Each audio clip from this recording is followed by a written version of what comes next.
Howdy. I wanted to talk to you today. A little while ago, I attended a conference and there was a gentleman that came and talked. Actually, there were several people. And what one of them was talking about was rehabilitation, and that we have to rehabilitate our own lives in order to break the chains of addiction. So many of you, like me, have strong addiction to all the food things. I'm not going to get in and name them all. We all know what our food addictions are. And it talks about, what he was talking about is, we have to rehabilitate not just what we put into here, but we have to rehabilitate up here. So weight loss, for me, and I know there's several out there that have the same thing.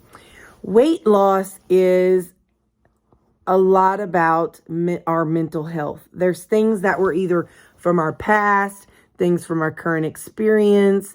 Some things are, for some people it might be a familial family history.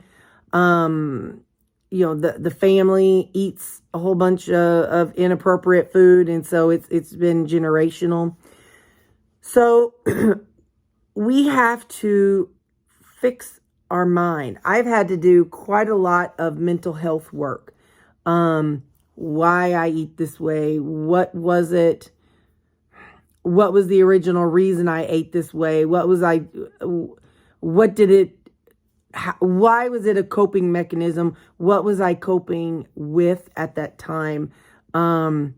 So just I had to do a lot of healing, and I am not all the way healed. That is for sure. I still have all the insecurities and all the doubts and all the things, but in order to break the chains of our addiction, we have to do the work. We have to do the rehabilitation of our own minds.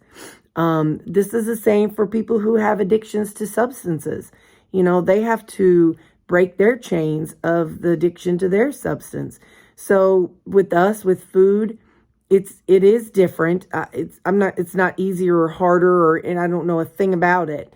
I know losing weight was way harder than quitting smoking. That much I know. But what I can't compare it to anything else. But what I can say is that it's hard. And so we have to be willing to put in the mental health work. We have to understand why we did what we did, and why we self-soothed with the things that we self-soothed with. And that requires rehabilitation. That requires fixing our brains. That requires putting in the work and realizing that whatever happened may have not been our fault, and it may not have been something the other person was intending for it to be. And it may have been, just a weird accident, or it may have been, a death. We all have our things, and like I said, I understand some of it is generational eating.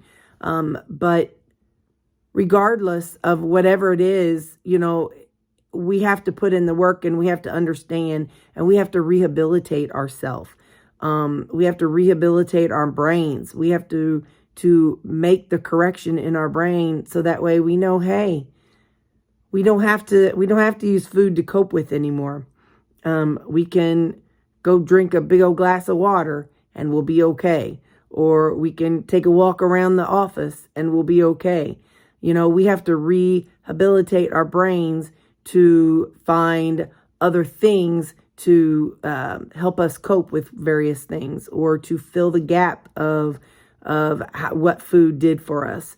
So we have to rehabilitate our lives in order to break the chains of addiction.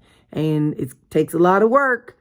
And a lot of soul searching. And along the way, you recognize things and you're like, oh, I didn't know that, or I didn't think about that, or that's why I do that. So, we got to do a lot of rehabilitating. So I just want to share that with you. So, all right. Thank you.